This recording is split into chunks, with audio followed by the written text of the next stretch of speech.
Assalamualaikum warahmatullahi wabarakatuh. Saya Elma Fitriana, NIM 2018-282, jurusan akuntansi. Saya akan menjelaskan mengenai etika, tanggung jawab hukum, dan penerimaan klien. Di sini akan dibahas mengenai prinsip integritas, objektif, kompetensi profesional, dan kehati-hatian. 2.1 Prinsip dasar etika profesional. Prinsip dasar etika profesional yaitu tanggung jawab dari setiap anggota dengan profesi akuntan agar bertindak untuk kepentingan umum. Yang berarti, anggota dari profesi akuntan ini harus memperhatikan tindakan mereka dalam mempengaruhi publik. Publik di sini ialah klien, penyedia kredit, pemerintah, maupun pengusaha. Beberapa prinsip dasar etika profesional yang pertama, integritas, ialah kewajiban untuk semua anggota badan profesional berterus terang dan jujur dalam berperilaku dengan integritas harus mematuhi APAS 110. Maksud dari APAS 110 ini merupakan kode etik untuk akuntan profesional. Yang kedua, objektivitas. Untuk objektivitas sendiri, mengacu pada kewajiban untuk semua anggota badan profesional tidak memperbolehkan atau mengizinkan perasaan pribadi mereka dalam penilaian profesional. Di sini dimaksudkan agar anggota dari badan profesional ini tidak memihak kepentingan orang lain untuk mengganggu proses keputusan mereka. Yang ketiga, kompetisi profesional dan kehati-hatian. Dimaksudkan di sini ialah bagaimana semua anggota dapat mempertahankan keterampilan mereka dalam mengikuti perkembangan terbaru dalam peraturan dan standar auditing. Nah, pencapaian kompetensi ini bisa berasal dari pendidikan maupun pengalaman kerja. Yang keempat, kerahasiaan. Anggota dituntut mampu untuk menjaga kerahasiaan informasi milik kliennya, baik dalam lingkungan sosial, rekan bisnis, maupun keluarganya. Yang terakhir, perilaku profesional. Di sini, anggota harus jujur dalam representasi dalam mewakili mereka kepada klien atau orang atau badan yang menggunakan jasa ini. Anggota juga tidak boleh mengklaim memiliki kualitas yang tidak mereka miliki dan harus tetap bersikap profesional dengan berusaha untuk melakukan yang terbaik bagi kliennya. Kemandirian. Seorang pengguna laporan keuangan harus percaya pada auditor eksternal agar auditor eksternal tidak bergantung pada perusahaan yang mereka audit. Karena jika tidak, itu akan mempengaruhi kredibilitas dan keandalan laporan keuangan. Kemandirian terbagi menjadi dua, yaitu kemandirian pikiran dan kemandirian dalam berpenampilan. Kemandirian pikiran adalah kemampuan untuk membuat keputusan yang bebas dari bias atau prasangka buruk, menimbulkan keyakinan pada diri sendiri, dan terhindar dari tekanan klien. Yang kedua, kemandirian dalam berpenampilan. Dalam hal ini, auditor juga harus terlihat mandiri dan harus mempertimbangkan tindakan mereka dengan hati-hati. Kemandirian. Yang pertama, ancaman terhadap kemerdekaan. Yang kedua, pengamanan kemerdekaan. Ancaman terhadap kemerdekaan. 5 ancaman utama bagi independensi auditor diantaranya ialah ancaman untuk kepentingan pribadi, yaitu ancaman yang terjadi ketika sebuah kantor akuntan atau stafnya memiliki kepentingan keuangan pada klien audit. Yang kedua, ancaman peninjauan sendiri. Ancaman ini dapat terjadi ketika tim jaminan perlu membentuk opini untuk pekerjaannya sendiri maupun orang lain. Yang ketiga, ancaman advokasi, yaitu ancaman yang dapat terjadi ketika kantor akuntan atau stafnya bertindak atas nama kliennya. Yang keempat, ancaman keakraban, ialah ancaman yang dapat terjadi ketika adanya hubungan dekat antara firma asuransi dan klien. Yang kelima, ancaman intimidasi, terjadi ketika anggota tim jaminan merasa terancam oleh staf atau direktur klien. Selanjutnya, ada pengamanan kemerdekaan. 3 perlindungan untuk pengamanan kemerdekaan diantaranya ialah perlindungan yang dibuat oleh profesi, ialah adanya peraturan perundang-undangan untuk profesi akuntan. Yang kedua, perlindungan yang dibuat oleh klien. Di sini, klien dapat menerapkan kebijakan dan prosedur yang didedikasikan untuk memastikan bahwa tim jaminan memiliki semua akses untuk dokumen yang diperlukan. Yang ketiga, pengamanan yang dibuat oleh firma hukum dengan cara memastikan efektivitas keamanan. Kantor angkutan harus memastikan bahwa kebijakan dan mekanisme bekerja secara aktif.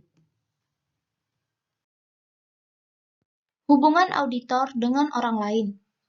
Kelompok auditor eksternal memiliki hubungan profesional dengan pemegang saham klien sebagai kelompok, dewan direksi, komite audit, dan tim audit internal.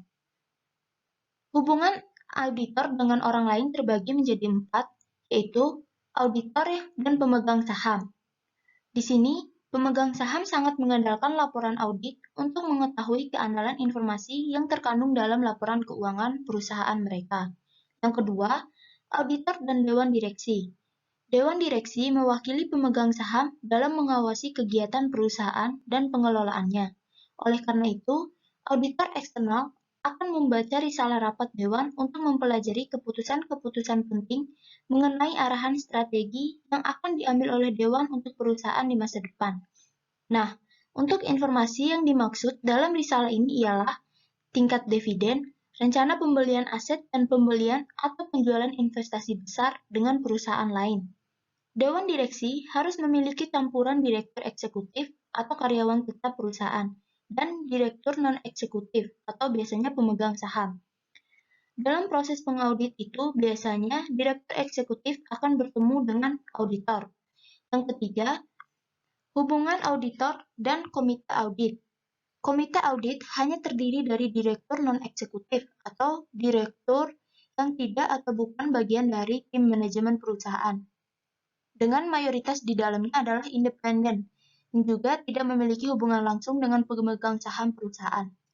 Anggota komite audit ini hendaknya memiliki pemahaman tentang kebijakan akuntansi yang diinginkan oleh perusahaan, sehingga dapat dengan mudah berkomunikasi dengan auditor mengenai pilihan tersebut. Yang keempat, hubungan auditor dan auditor internal. Peran audit internal dan auditor internal ditentukan oleh pihak yang bertanggung jawab atas tata kelola, idealnya komite audit. Karakteristik audit internal ialah yang pertama objektivitas.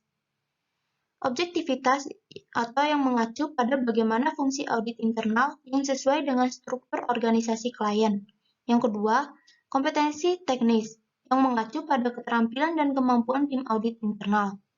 Yang ketiga, karena perawatan profesional, ialah yang mengacu pada dokumentasi, perencanaan, dan pengawasan fungsi audit internal. Dan yang terakhir, komunikasi antara auditor internal dan eksternal. Selanjutnya, tanggung jawab hukum. Yang pertama, tanggung jawab hukum kepada klien. Seorang auditor bertanggung jawab kepada klien sesuai dengan hukum kontrak atau tort law. Tort law ini ialah hukum yang mengatur tentang ganti rugi. Yang kedua, kelalaian kontributif adalah kelalaian yang ada di pihak klien yang ikut berperan dalam kerugian di pihak klien. Contohnya seperti dalam kasus AWA, di mana hakim dalam kasus ini menemukan bahwa manajemen perusahaan bertanggung jawab untuk menempatkan sistem pengendalian internal yang memadai. Auditor tidak menemukan kelemahan dalam pengendalian internal dan melaporkan kelemahan tersebut kepada manajemen, tetapi gagal melaporkan kepada direksi ketika manajemen tidak memperbaiki pengendalian yang kurang. Akibatnya, manajemen serta auditor ditemukan lalai dan berkontribusi pada kerugian. Yang ketiga, tanggung jawab hukum kepada pihak ketiga. Pihak ketiga termasuk siapapun selain klien dan pemegang sahamnya yang menggunakan laporan keuangan untuk membuat keputusan. Misalnya, kreditor. Karena pihak ketiga pada umumnya tidak memiliki hubungan kontrak dengan auditor, maka mereka harus bergantung pada undang-undang kerugian jika ingin menuntut auditor tempat mereka memiliki asosiasi. Yang keempat, penghindaran litigasi. Litigasi ialah penyelesaian masalah hukum melalui jalur pengadilan.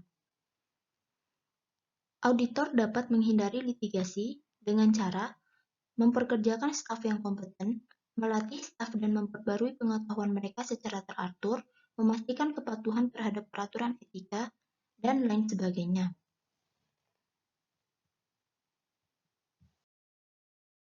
Yang terakhir ialah keputusan penerimaan dan kelanjutan klien.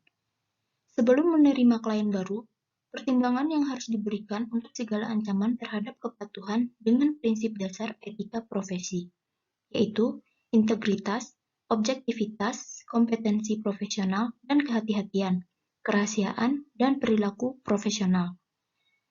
Faktor-faktor yang perlu dipertimbangkan termaksud integritas klien, seperti reputasinya dan sikapnya terhadap risiko, kebijakan akuntansi, dan pengendalian internal. Nah, di sini, hendaknya auditor itu untuk berkomunikasi dengan auditor klien sebelumnya atau staf manajemen maupun pihak terkait lainnya. Selanjutnya, tahap terakhir dalam penerimaan atau kelanjutan klien ialah proses keputusan yang melibatkan penyusunan surat perikatan yang menetapkan ketentuan-ketentuan perikatan audit untuk menghindari kesalahpahaman yang terjadi antara auditor dan klien mereka.